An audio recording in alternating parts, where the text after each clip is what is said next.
picked up a phone, called my previous premier, my colleague Ed Stelmach, and said, you know, Ed, you have a great Rolodex, so do I. Let's make some phone calls and let's see what we can get to help out.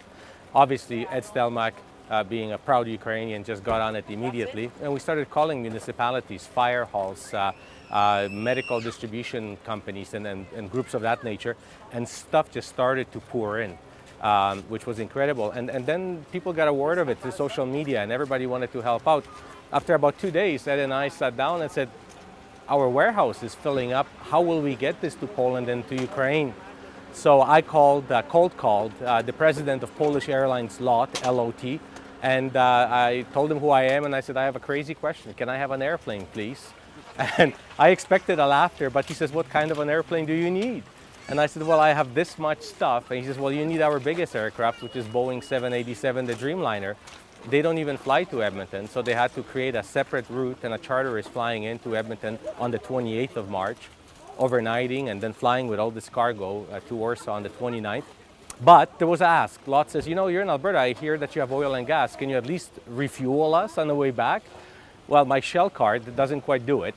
So I did call Shell, and I said, guys, can you help me out? I need to refuel a Boeing 787. The president of Shell Canada says, consider it done. We're donating 50 tons of jet fuel. So now we have an aircraft, we have fuel.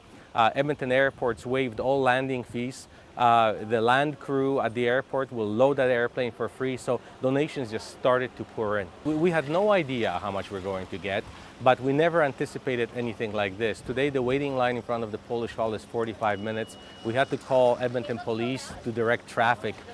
It is just incredible. And people are coming and crying and thanking. And even though they are the ones donating, they're thanking.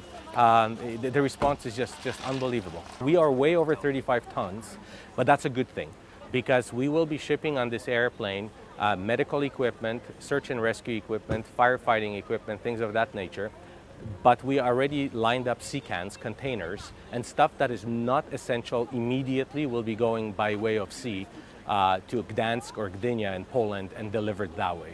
Part of the reason for this overwhelming response is the realization that this aggression by Russia against Ukraine is not just another conflict somewhere out there in the world. I think Canadians are starting to realize that this is very much analogous to what happened in Czechoslovakia and Poland in 1939.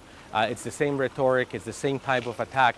So people see the comparison between Putin and Hitler and realize that this really threatens our Western way of living, our Western liberal democracy values, and that this really has the making for creating a third world war.